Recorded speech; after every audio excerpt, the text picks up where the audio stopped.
I used to read textbooks like these, these thick harmony books, and yeah, you can learn some great stuff. But it wasn't until I put the pencil on the page and actually started to say, what is this chord in this piece I'm playing? What is this chord? What is it doing? How do I figure it out? Where are the passing notes? All this stuff that you learn here, if you're not applying it, you're just gonna forget it very quickly. So it's really important to apply this information. So let's take a look at Adelita by Francisco Tárrega, a very well-known piece. We'll analyze this piece. First, I'll play it for you so you just get it in your mind in case you don't know it or you need a refresher. So here is Adelita.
All right, so the first thing I like to do with analysis, and what I recommend you do, is to look at the big picture. Really important to look at the big picture first, and then we gradually zoom in and look at the details. If you start the other way around and say, okay, here's bar one, what's the chord?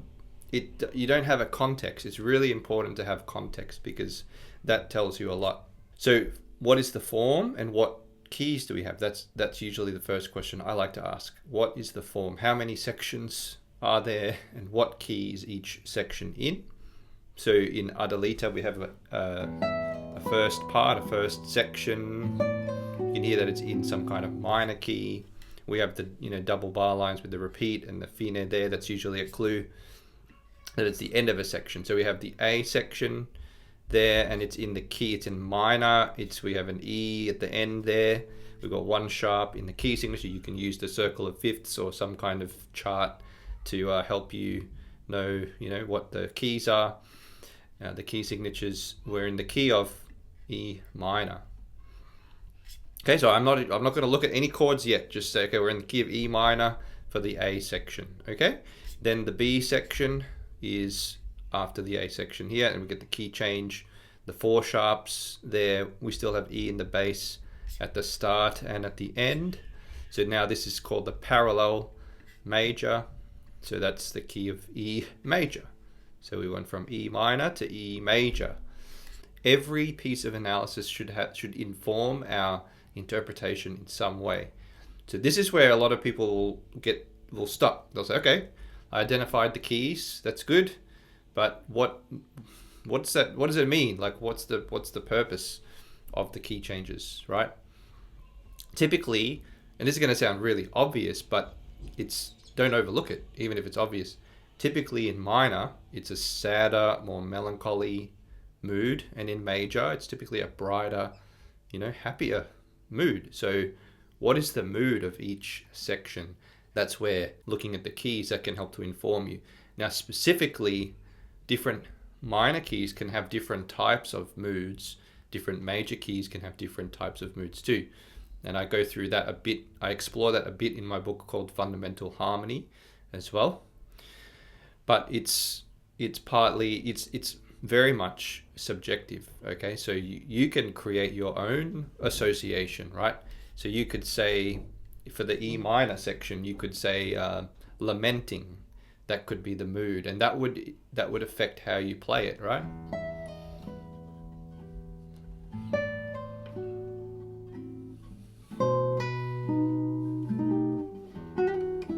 So that's a kind of, to me, a lamenting mood. Words have power. When you associate music with a word like that, it has a lot of power. If you change the word, another word that might come to mind is like, maybe like bitterness. It's a bit more like...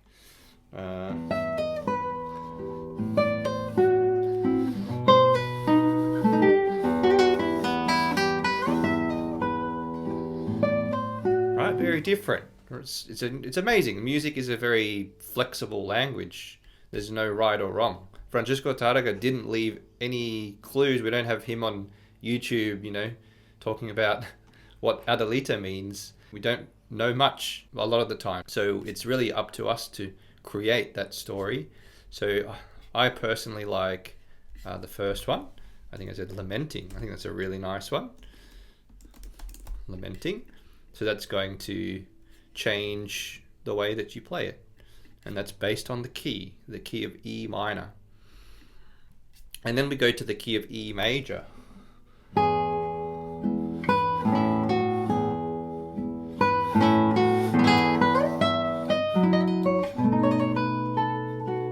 Now we do have some clues here, right? We've got a piano there and we've got a forte here. So that's something, that's associated with the key. Many times dynamics are linked with some kind of musical aspect or musical element, usually the harmony in the keys. Okay, so if we're in the key of E major, what does this section, what's the imagery of this section to you?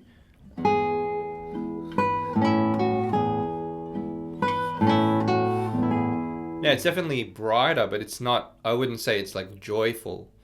You could say joyful if you want to. That would change how you play it, right?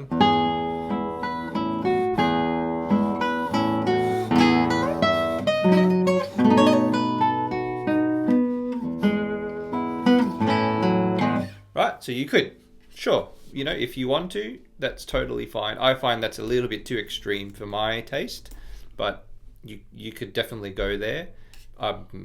Maybe some days I'd feel more like playing it that way. Other days I might feel a bit more, still it's more like maybe nostalgic or something else, right? Or bittersweet, thinking of memories past, thinking of past happy memories. You're in a sad place now, but you're thinking back to happy memories. There's sort of bittersweetness there. So we've done the keys and the sections, the form and keys, and we've got our meaning from this piece of analysis. It has informed our playing, and I think it's one of the most important, actually. It really sets the stage. It gives us context of what to expect in each section. After form and keys, I like to go to phrase structure. You might have not expect that, what phrase structure, what's that? Phrase structure is really important because usually sections are made of phrases. Phrases, it's sort of like the equivalent of like a sentence to make a paragraph, right? So you could say that a section is like a paragraph. When you combine your paragraphs together, in this case, we had A and then we had a B and we went back to A. So we combined our paragraphs together. That also gives us what's called ternary form as well. Ternary form, meaning three parts.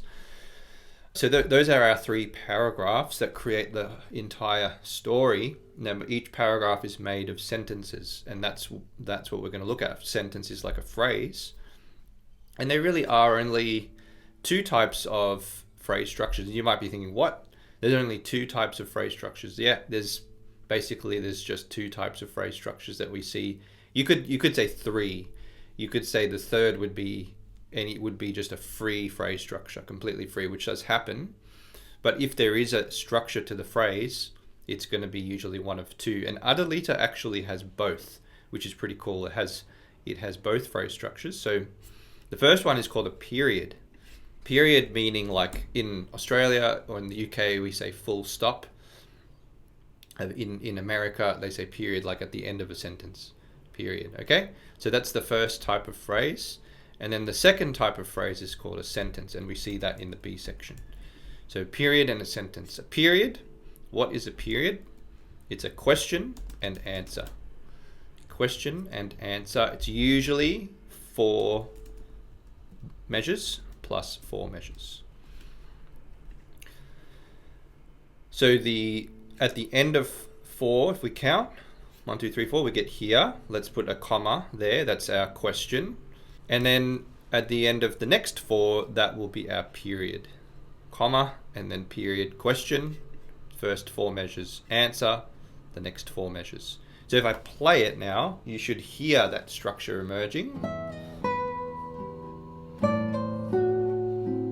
3 and 4, and then 1 for the answer, 2, 3, and conclusion. Finish. Period. End of sentence. Okay, so that's a period, and specifically this is called a parallel period. You might have noticed there's quite a lot of repetition. So these first 3 measures of each of the question and the answer, the first 3 measures of the question and the answer are exactly the same.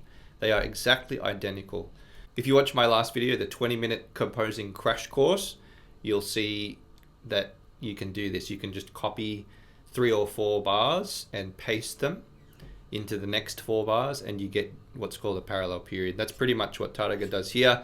Many composers do this. I would say the majority of phrases, if you start to analyze music, especially like music of this period, and like common practice music, so music from about the Baroque period to the Romantic period, you will see parallel periods. You know what though? You see it in rock and roll, you see it in jazz, you see it in pop. It's used in a lot of styles actually. The parallel period in Brazil, in South America, and Brazilian music. It's probably because it uses that repetition. It's a way to expand an idea. You have an idea, you think, well, what do I do with these measures? Just do it again, but vary it a little bit at the end. And you have your parallel period. Okay. Now, what does that do for our playing? How does that inform our playing? Well, comma. What do you do at a comma? You take a little breath, and a full stop or a period, you take a larger breath, and you could even set up that conclusion. We're coming to an end, right? We do it when we speak. We can slow down towards the end of a sentence to say this is the conclusion. All right, so we have a little breath, and then we have our conclusion at the end. All right, so I'll play those 8 bars. There's only 8 bars for the first section, which is,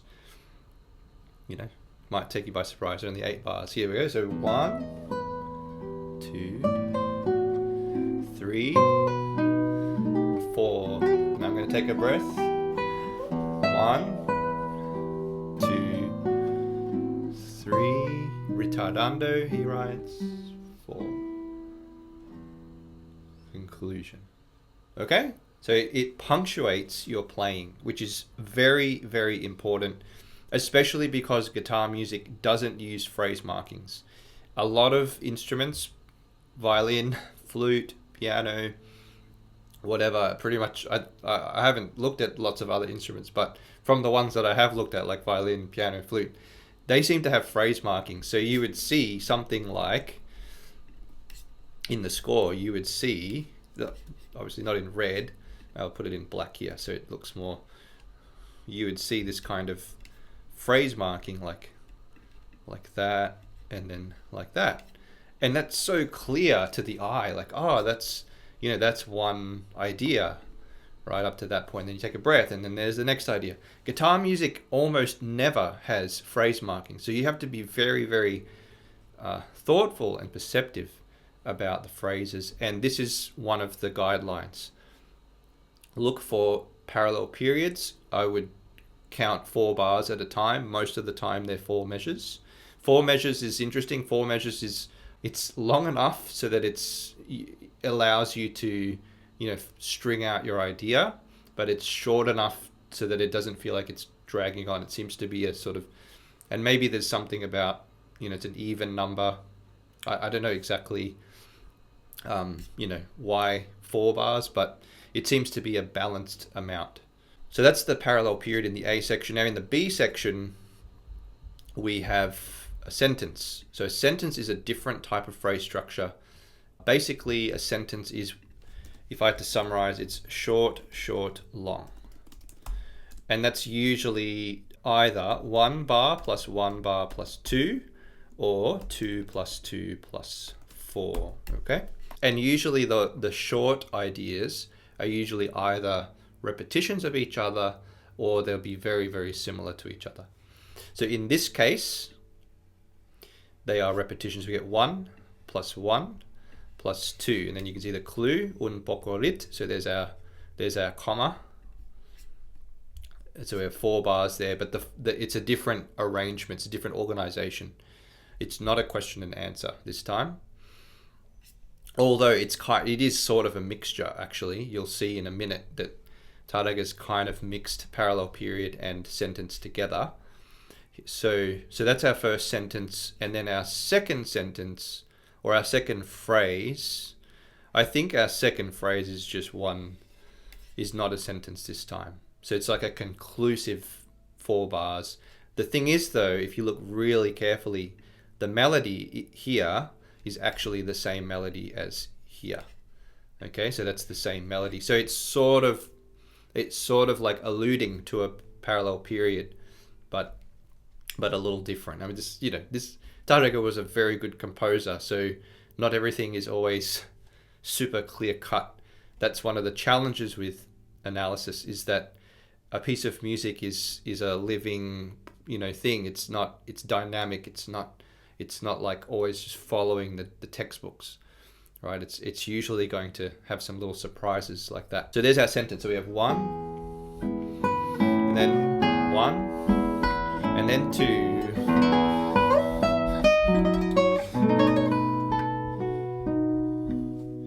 So usually the effect of this very often is sort of like this build up.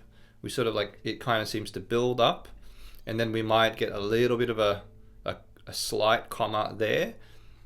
And then the longer part of the phrase will usually want to have some momentum. Good. 1, building up, and then, sorry, I'm getting too excited.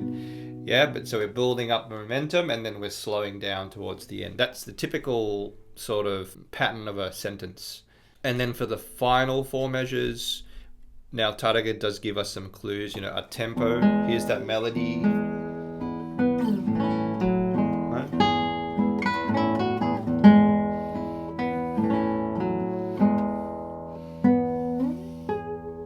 Very conclusive.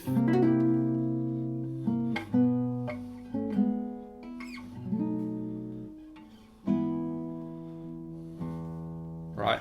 Okay, so that's the phrase structure. And you can see how that's affected the playing in terms of punctuation. It's very good, I think, from a understanding music sight reading perspective, because then you start to break down music into smaller chunks. It becomes much less intimidating. It's much more predictable. You see this kind of symmetry and pattern going on. As a composer, if you want to compose, those are the structures you can use. You can use parallel periods and sentences. So the final step I like to look at now is the harmony. So this is the first thing people go to. They'll just go, all right, I'm going to analyze this piece. What's the first chord? It's like, I think doing all this first really sets you up, gives you a lot of context. Okay, so, and something I can share with you is that there aren't that many chords that are usually used, in common practice music, it usually centers around what are called the primary chords. So chords 1, 4, and 5. So in the key of E minor, you just have to count what is the first note of the scale. It's E. What is the fourth note? E, F, G, A. And then A, B, and then E, F, G, A, B is the fifth. And 5 is always major. 1 and 4 will correspond with the key. So if we're in a minor key, 1 and 4 will be minor. And if we're in a major key, 1 and 4 will be major. So I like to use lowercase to represent minor, uppercase to represent major. So that means these two chords will be minor, and that will be a major chord. E minor, you can play these. E minor, A minor, B or B7 is an easier chord shape to play. I'll put these up, you should see them up here, and then back to E minor again, okay? And that's actually the harmonic framework of this piece. If we look at the bass line, we have E, we have A, we have B, and we have E, and then we just repeat it over again. So he's using the primary chords pretty much. You could actually accompany someone. You could play E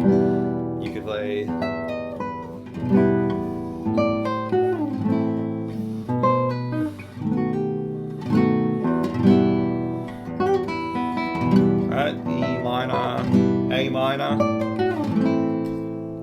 B7, and then E minor. Okay, so the harmonic framework is very simple. Most of the time, that is the harmonic framework of a piece. So then if we look at the B section, the bass line is a very good clue. So if we think of the primary chords, they'll be the same, except remember when we're in major, 1 and 4 are major. So all of them are major now in the key of E major. So 1 is E major, 4 is A major, 5 is B or B7. B7 because it's easier to play as well than have to bar. Okay, so if we look at the bass line, it gives us a really good clue about the chords being used. So we have E, A, E, A. All right, so it's just going 1, 4, 1, 4. So going 1, A, E, A, and then back to E.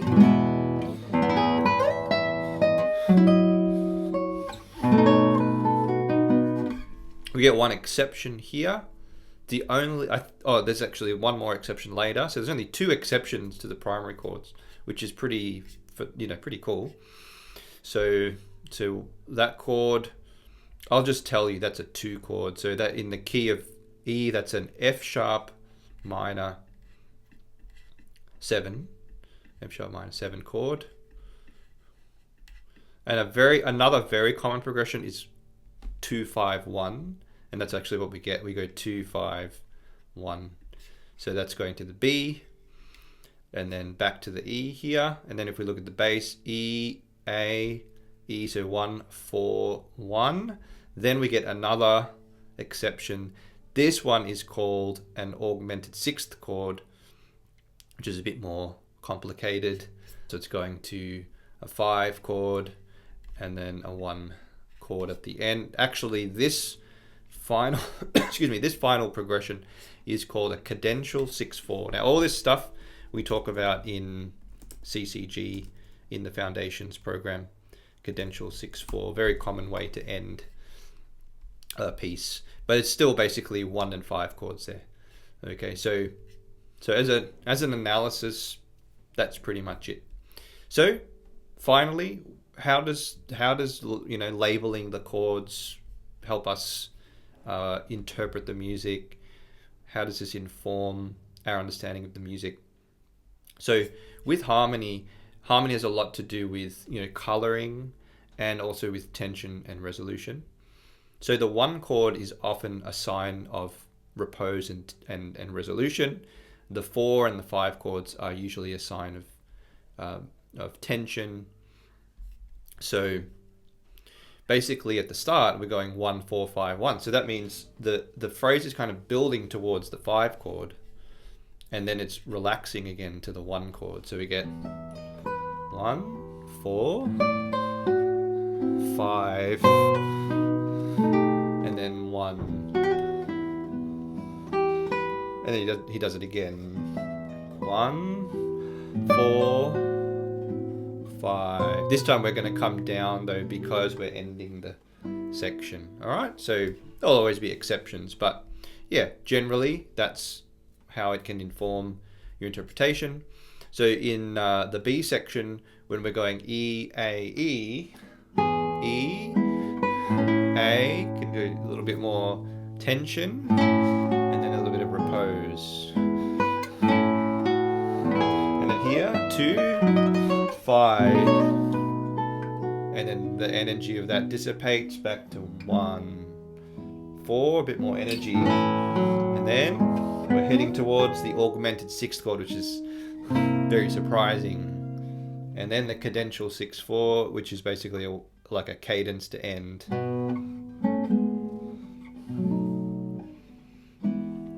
So the harmony has an effect, will have a direct effect on your shaping of the music dynamically, even with, you know, momentum, holding up chords. I mean, Tárrega has put a fermata on this chord. If he didn't put a fermata, we'd probably do it anyway, because that chord, there's so much tension in the chord, and you want to hold on to it for a bit longer and hold that suspense.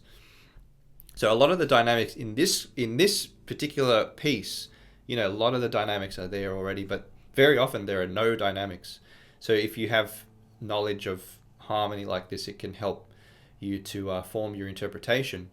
If there are dynamics marked, it can help make sense of why the dynamics are as they are on the score, because there's always a reason for the dynamics if a composer puts them down on paper. Yeah, so I hope that helps you, you know, to see the value of analysis. And, you know, it's really important. I want to stress to start with the big picture, form and keys, then phrase structure, and then harmony. And always think about, like, what is this? How is this going to affect my playing? How am I going to see music differently? Try to be aware of these patterns, because they do occur in pretty much every piece. If it's like a common practice, you know, from the Baroque, like Bach, up to like Villa-Lobos, you know, that sort of era. But even you know, later composers, even current composers still use these structures today, maybe in slightly different ways. Maybe they'll just use, you know, they'll use parallel periods, but they won't use, you know, primary chords. They'll use like some crazy harmony, something like that. Or they might use the primary chords but not use the standard phrase structure. Right? So in modern pieces, sometimes you see composers borrowing some of these things and then doing their own thing in other elements. But very often, you know, music, one definition of music is organized sound. And so these are ways of organizing music that are just inherent to a lot of music that we listen to, that we play. And so it helps you understand music better, helps you to sight read more fluently, and it gives you great tools for composing, improvising, and arranging if you want to do that. So if you do want to learn more, there is a pathway for you to learn these things and to have all the tools to understand, you know, every single chord in a piece like Adelita, in the Foundations program of the Creative Classical Guitarist. So I hope to see you there. Otherwise, thank you for watching, and please think of subscribing to my YouTube channel if you haven't yet. I'm close to 3,000 subscribers now, so I really appreciate the support there, and really, you know, really passionate to get the word out about this kind of thing, about music and understanding music, analysis, theory, composing. I think there's a lot of potential now for people to embrace this side of music and not just sort of play the notes, if you know what I mean, although that can be really good and fun too. So thanks for watching, thanks for the support, and I'll see you next time.